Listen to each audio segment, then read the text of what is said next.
Chlapci, tak kde ste? Tak sme na stavbe. Takže na stavbe. Dobre. Bager ste už odnesli do požičovne? Jasne, šéfe, už dávno. Omietka, čo sme sa bavili, je natiahnutá. Jasné. Super, dobre, fajn. Šéfe, a vy ste ešte v zahraničí? Áno, áno, môj zlatý, áno, mal som byť v zahraničí.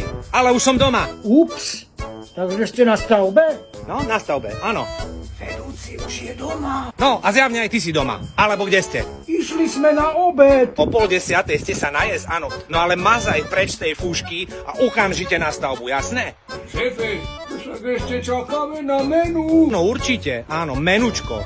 Áno, vy kulinári. Šéfe, ešte by sme mali takú jednu diskrétnu otázku.